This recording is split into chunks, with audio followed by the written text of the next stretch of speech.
Alec Baldwin, who's a maniac. I think it's fair. He's been in so many public altercations with people. Um, That you know, intro, sorry, you're like a maniac. I'm willing to bet that 80% of them are his fault, but I don't think this one was. So he was watching another angle the Daily Mail had, which we aren't going to show. He was watching some pro-Palestine activists argue with police about something, and Alec Baldwin's behind the cops listening to them. And then this mullet here, which is, I'm guessing, a male 18 to 25, he comes up and he starts demanding Alec Baldwin answer him on whether or not he condemns Israel. And Alec Baldwin's. Okay. What do you mean? What do you mean? You went to Hollywood. Do you condemn Israel for the action? No, he has to support Guys and children. You've already got your mind made up. You whatever question you got, right? Oh, I asked you a question. I'm in Hollywood. Is that your answer? Is that your answer? You ask stupid questions. Do you condemn? Ask me a Just smart know one. question. Do you condemn Israel? Do you condemn Israel? Big man. Big man. Do you condemn Israel? Go. Why'd you even come here? Why'd you even come here? To show you dumbass. Let's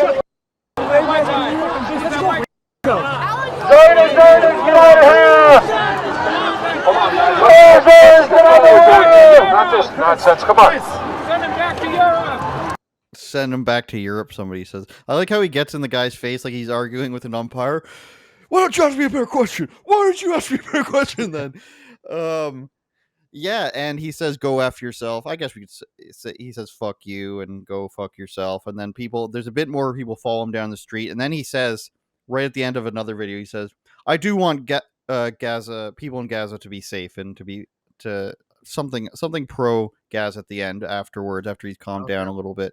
But he says, you work for Hollywood. Do you condemn Israel? And he's like, well, you've already had your mind made up. So I think on this one, Anomaly, point Alec Baldwin, especially because like he tries to get in this guy's face who's much smaller and asking him stupid questions. I just love how he's just started pushing into him. That was great. Sending him back to Europe, like I haven't heard that, but I've been thinking about that recently. Because you know how like if when conservatives are pissed off, they'll just be like, well, why don't you go back to Mexico then? Why don't you go back to Africa or whatever? Like if you don't like it, so go back to Somalia, Ilhan Omar. They could be like, oh, why don't you go back to Europe? You're like, maybe I will. Maybe I should. Like it's a valid point. Like a lot of people in America, like my family came from Europe. If someone told me to go back to Europe, I could cry and be like, oh my God, that's racist. But I'm like, that's actually kind of funny. It's an interesting point. But I like Omar is from Somalia though. I think it's different. Literally being from a country. My grandfather came over on a boat from Italy. Like if someone said, go back to Italy, I'm like, all right, I might.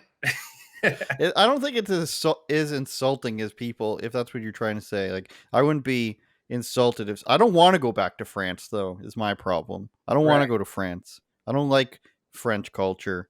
France culture is probably better than Quebec, but it'd be easier not to be mocked if you lived in Quebec because they don't care as much. Whereas the French would be like, oh, you do not want to sit on the sidewalk and drink wine? Right. Whereas it's like in Quebec, they're like, oh, dude, drink that wine. Is that Canada history where the nice French people went to Canada and all the assholes stayed in France? The French people that went to Canada, the French people that weren't liked by the French. So whereas you have like they the sent English you guys people, there? They deported you? They were like, yo, get out. No, it's just about not getting along. But my ancestry does come from the Basque region of France, which touches Spain. And people in my ancestry were French royalty in Spain that got kicked out of Spain. And then there's like 3 different families that all came to Canada at the same time in the 1600s. So I'm pretty French, but I think get kicked out. If you guys were royalty, how do they kick you out? Aren't you supposed because they're French people and they didn't want them there. Yeah, but like if you're royalty, it's like, no, you're getting kicked out. I'm royalty. I don't know. It's hard to find. I've spent like days. I don't want to do 23andMe because the Susan Wojcicki's sister owns 23andMe. I don't want to give them my DNA. And whereas England, the people that founded America that were British, they wanted to start something better, right? My ancestors were just like, you know what? We're not really getting along here. We're dirtier, probably. We want to eat poutine. We better go to Canada, fight some natives, side with some natives. That's a fun part about my history too, is my ancestors sided with natives to fight the British and then fought the natives to take the land, which power to them, I'd say. Back to the Alec Baldwin thing. Sorry, I got sidetracked. But I like cultural situations like that because it's like right wingers can't stand Alec Baldwin for a multitude of reasons, but he's being like the more reasonable guy, and he's like more pro-Israel than the people in it, and like a lot of the Republican Party, especially like mainstream, is like super pro-Israel. So it's like choose your fighter, Palestinian activist or Alec Baldwin, and they're like, I gotta pick Alec Baldwin, and it's like they hate Alec Baldwin. So I just like stuff that breaks the matrix like that, because so often people like to put everybody in boxes: left, right, red, blue.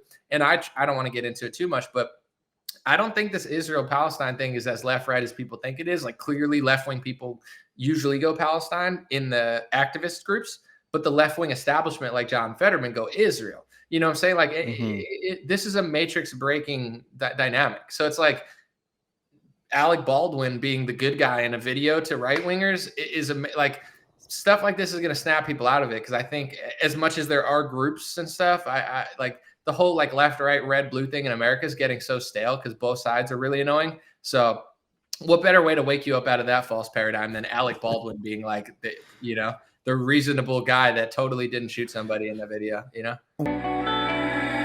Turn it up, Jordan.